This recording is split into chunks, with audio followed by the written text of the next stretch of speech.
સ્ટાર18 લાઈવમાં આપનું સ્વાગત છે। નકલી જન્મનું પ્રમાણપત્ર મળવાનો સિલસિલો યથાવત। વોર્ડ નંબર 4 ની કચેરીમાં ઝડપાયું જન્મનું પ્રમાણપત્ર। આ એક જ કચેરીમાંથી ત્રીજી વખત નકલી જન્મ પ્રમાણપત્ર ઝડપી પાડવામાં આવ્યો। ક્લાર્કની યોગ્ય કામગીરીના કારણે નકલી જન્મ પ્રમાણપત્ર મળી આવ્યું। આ ઘટનામાં દીકરીના આધાર કાર્ડમાં સુધારો કરવામાં આવ્યા હતા। 2200 રૂપિયા આપી દીકરીનું નકલી જન્મ પ્રમાણપત્ર કઢાવ્યું હોવાનું સામે આવ્યું। માતાએ 3 મહિના પહેલા ખોડિયાનગર પાસે આવેલી એક દુકાનમાંથી આ નકલી જન્મનું પ્રમાણપત્ર કઢાવ્યું હતું। માતાનું નામ રેખા છે અને તેમની દીકરી ભૂમિકા માટે જન્મનું પ્રમાણપત્ર કઢાવ્યું હતું। હાલમાં વોર્ડ નંબર 4માં આજે જન્મનો ખોટો દાખલો પકડાયો છે। આધાર કાર્ડની કામગીરી કરવા માટે જે અરજદાર બેન આવ્યા હતા તેમને બાળકના આધાર કાર્ડમાં નામમાં સુધારો કરવા માટે જે દસ્તાવેજ રજૂ કર્યો બર્થ સર્ટિફિકેટ એ ખોટું હતું। પ્રાથમિક દ્રષ્ટિએ જોતાં ખ્યાલ આવી ગયો હતો કે ખોટું જેનું કારણ છે કે જે બર્થ સર્ટિફિકેટ હતું એ વડોદરા મ્યુનિસિપલ કોર્પોરેશનનું બનાવવામાં આવેલું હતું। વડોદરા કોર્પોરેશનનું જે બર્થ સર્ટિફિકેટ જેની સ્ટેશનરી આખી અલગ હોય છે, રજિસ્ટ્રારની સાઇન અલગ હોય છે। એમાં રજિસ્ટ્રારની સાઇનને બધું વેરિફિકેશન કરતાં અને જોતાં અમને પ્રાથમિક દ્રષ્ટિએ ઓપરેટરને પણ ખ્યાલ આવી ગયો હતો। સેકન્ડ લેયરનું જે ચેકિંગ હતું એ મુજબ એમણે અમને વોટ્સઅપ કર્યું ગ્રુપમાં। વોટ્સઅપ જે ગ્રુપમાં આવ્યું એ અમે તાત્કાલિક બર્થ એન્ડ ડેથ ડિપાર્ટમેન્ટ કોર્પોરેશનના જે હેડ છે હસમુખભાઈ એમને અમે મોકલવામાં આવ્યું હતું। ત્યારબાદ એમની સાથે ટેલિફોનિક સંપર્ક કરતા એમના દ્વારા પણ જણાવવામાં આવ્યું હતું કે આ જન્મ દાખલો ખોટો છે। ત્યારબાદ અમે 3 લેયર ચેકિંગમાં એમનું જે QR કોડ જે સ્કેન કરતાં વેબસાઇટ નોટ ફાઉન્ડ આવ્યું એટલે ડાયરેક્ટલી ક્લિયર થઈ ગયું કે એ ખોટું છે। એટલે અમે અમારા જે ઓનરેબલ ડેપ્યુટી કમિશનર રાજપૂત સાહેબ છે એમનો સંપર્ક કર્યો કે સાહેબ આ તો નકલી બર્થ સર્ટિફિકેટ પકડાયું। તો એમણે તરત જ કહ્યું કે પોલીસ ફરિયાદ દાખલ કરી દીધી। એ મુજબ અમે 100 નંબર ડાયલ પોલીસ ફરિયાદ દીધી છે અને પોલીસ ફરિયાદ દાખલ કરવા માટે અત્યારે આરોપી તરીકે પોલીસ પકડીને ગઈ છે।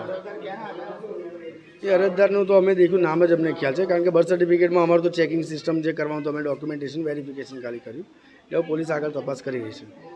આ અત્યારે વારસિયામાં 3જું છે અને વડોદરા કોર્પોરેશનમાં 9મું પકડાયું છે। હવે પોલીસ કાર્યવાહી અત્યારે તો ક્રાઇમ બ્રાન્ચે તપાસ કરી છે, ઊંડાણપૂર્વક તપાસ ચાલી રહી છે। આ છાપામાં પણ આપણા માધ્યમ દ્વારા મને માહિતી મળી છે કે અત્યારે એક સૂત્રધારને પકડી પાડ્યો છે, પણ આ દિશામાં હજી આગળ હવે ઊંડાણપૂર્વક તપાસ કરી છે। બીજું કે જ્યાં જ્યાં આવા લેભાગુ તત્વો છે કે આવો તમારા આધારનું કામગીરી કરી આપે છે કે એવી કોઈ વોટ્સએપમાં પણ માહિતીઓ શેર કરતા હોય છે કે ભાઈ આના કામ માટે આનો સંપર્ક કરો, ત્યાં પણ રેડ પાડવી જોઈએ અને ત્યાં એના બધા ડોક્યુમેન્ટેશનનું એમનું સઘન તપાસ પોલીસ ખાતાએ સ્વતંત્ર રીતે કરવી જોઈએ।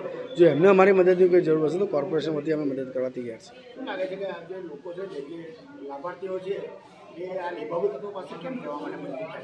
જ્યાં લોભિયા હોય ત્યાં જુતારા ભૂખે ના મરે। મારે લાઇનમાં ઊભા રહેવું નથી, મારું કામ તરત થઈ જવું જોઈએ। હું શું કરવા જઉં, હું શું કરવા 2 ધક્કા ખાઉં, તો 2 ધક્કા બચાવવા માટે હું શું કરવા જઉં। એ જે લાલચ જે છે શોર્ટકટ શોધવાની જે વૃત્તિ છે એમાં આર્થિક રીતે પણ પાયમાલ થાય છે અને બીજું જે અરજદાર જે છે લાભાર્થી છે એ આરોપી તરીકે પછી પોલીસમાં દાખલ થવાનો વારો આવે છે। ગેરકાયદેસર સાયબર કેફે ચાલે છે, પોલીસ તંત્ર કોઈ કાર્યવાહી કરતું જ નથી। એ સાયબર કાફેને બધું અમારા સત્તામંડળમાં આવતું નથી, કોર્પોરેશન સત્તામંડળમાં ના આવે એટલે એના માટે તો પછી પોલીસ તંત્રને જ એક્શન લેવું પડશે અને લાયસન્સને બધું જે ચેક કરવાનું એ પોલીસ તંત્ર દ્વારા બધી કામગીરીને બધું એ કરવું જોઈએ। મારું નામ સમીક જોશી છે, આસિસ્ટન્ટ મ્યુનિસિપલ કમિશનર સાઉથનું અને head of Aadhaar card department Vadodara municipal corporation. મારું નામ રેખાબેન છે। મેં જન્મનો દાખલો બનાવ્યો હતો તળાવ પાસેથી, પણ 2200 રૂપિયા લીધા હતા પણ ખોટો નીકળ્યો જન્મનો દાખલો। દુકાનદારનું નામ શું છે? મને નહીં ખબર, દુકાનદારનું નામ નહીં ખબર ને દુકાનનું નામ બી નહીં ખબર મને। તમને ખબર છે કે આ નકલી પ્રમાણપત્ર બનાવવું? અત્યારે મેં આધાર કાર્ડ કઢાવવા જઈ ત્યારે મને ખબર પડી કે આ નકલી દાખલો છે। કોના નામે દાખલો હતો? આ પોરીના નામે હતું, ભૂમિકાબેન જોગેશભાઈ વાઘેલા। આપણા પતિને આપ શું કામ કરો છો? મેં તો નહીં કામ કરવા જતી, મારો પતિ શાકભાજી વેચવા જાય છે। કઈ જગ્યાએથી કઢાયો? તળાવ પાસેથી કઢાવ્યો। 2200 રૂપિયા। શેની દુકાન હતી? એ તો આધાર કાર્ડની એની બધી દુકાન છે। બોર્ડ મારેલું હતું? હા, બોર્ડ મારેલું છે।